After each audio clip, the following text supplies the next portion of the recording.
இறுதி யுத்தத்தின் போது இவ்வாறு தமிழீழ வைப்பகத்தில் நகை அடைவு வைத்தவர்களின் நகைகளை பெற முடியவில்லை.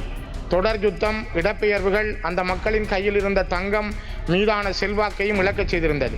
கடந்த 2024ஆம் ஆண்டு ஜனாதிபதி தேர்தல், பாராளுமன்ற தேர்தல் காலங்களில் தங்களாலும் தங்கள் உறுப்பினர்களாலும் தமிழீழ வைப்பகத்தில் வைக்கப்பட்ட நகைகளை திருப்பி ஒப்படைப்போம் என பகிரங்கமாக தெரிவிக்கப்பட்டது.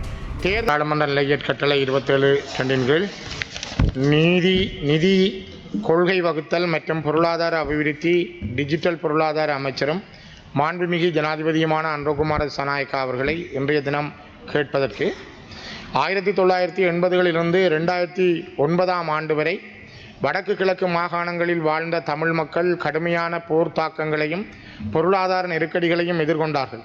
உலகில் எங்கும் இல்லாதவாறு குழந்தைகளுக்கான பால்மா முதல் போசாக்கு உணவுக்கான கோழி முட்டை வரை, குறிப்பாக எரிபொருட்கள், விவசாய உள்ளீடுகள், கட்டடப் பொருட்கள், உணவு வகைகள், மோட்டார் வாகனங்கள் என அனைத்துக்குமே 1990 இருந்து 2009 வரை இலங்கையில் மாறி மாறி வந்த அரசுகளால் தடை விதிக்கப்பட்டிருந்தது.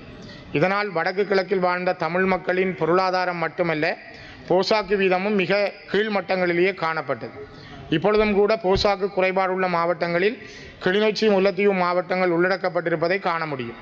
இவ்வாறான நெருக்கடி மிகுந்த 1990களில் தான் தமிழீழ விடுதலை புலிகளின் தூர நோக்கோடும் தமிழீழ வைப்பகம் உருவாக்கப்பட்டு தமிழ் மக்களின் பொருளாதாரத்தில், உற்பத்தி துறையில் மக்களுக்கான வாழ்வாதார உதவியை யுத்தம் நடைபெறும் காலத்தில் ஓர் அரசாக தமிழீழ விடுதலை புலிகளால் மக்களுக்கு வங்கி சேவை ஊடாக பணியாற்ற முடிந்தது. விடுதலை புலிகளின் இப்பொருண்மைய திட்டமிடலை உலகமே வியந்து பார்த்ததை தாங்களும் அறிவீர்கள். இக்காலத்தில் தமிழ் மக்களின் பலர் தமிழீழ வைப்பகத்தில் தங்கள் நகைகளை அடகு வைத்து விவசாய மற்றும் தொழில் முயற்சிகளுக்கும் வீட்டு திருமண நிகழ்வுகளுக்கும் பணம் பெற்று கொண்டார்கள். இறுதி யுத்தத்தின் போது இவ்வாறு தமிழீழ வைப்பகத்தில் நகை அடைவு வைத்தவர்களின் நகைகளை பெற முடியவில்லை. தொடர் யுத்தம், இடப்பெயர்வுகள் அந்த மக்களின் கையில் இருந்த தங்கம் மீதான செல்வாக்கையும் இழக்கச் செய்திருந்தது. கடந்த 2024ஆம் ஆண்டு ஜனாதிபதி தேர்தல், பாராளுமன்ற தேர்தல் காலங்களில் தங்களாலும் தங்கள் உறுப்பினர்களாலும் தமிழீழ வைப்பகத்தில் வைக்கப்பட்ட நகைகளை திருப்பி ஒப்படைப்போம் என பகிரங்கமாக தெரிவிக்கப்பட்டது.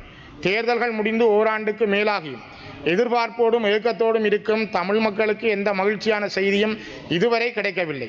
தங்களின் பொருளாதாரத்தை இழந்து தவிக்கும் மக்களின் மனநிலையை இந்த அரசு மனிதாபிமானத்தோடு கரிசனை கொள்ளுமா?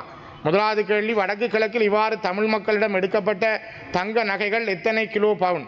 இரண்டாவது, நீண்ட எதிர்பார்ப்புடன் காத்திருக்கும் இம்மக்களின் தங்க நகைகள் எப்போ அவர்களிடம் மீள வழங்கப்படும்? மூன்றாவது, இந்த தங்க நகைகள் மீள அம்மக்களிடம் ஒப்படைப்பதற்கான ஏதாவது ஒரு வேலை திட்டம் அரசால் அறிவிக்கப்பட்டுள்ளதா?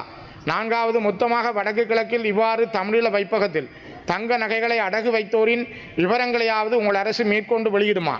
ஐந்தாவது, தங்களுடைய தேர்தல் கால வாக்குறுதிகளில் இத்தங்க நகை விடயம் முக்கியத்துவம் பெறுவதால் தமிழ் மக்கள் ஏமாற்றப்படாமல் இருக்க தாங்கள் எடுத்துள்ள துரித நடவடிக்கைகள் என்ன?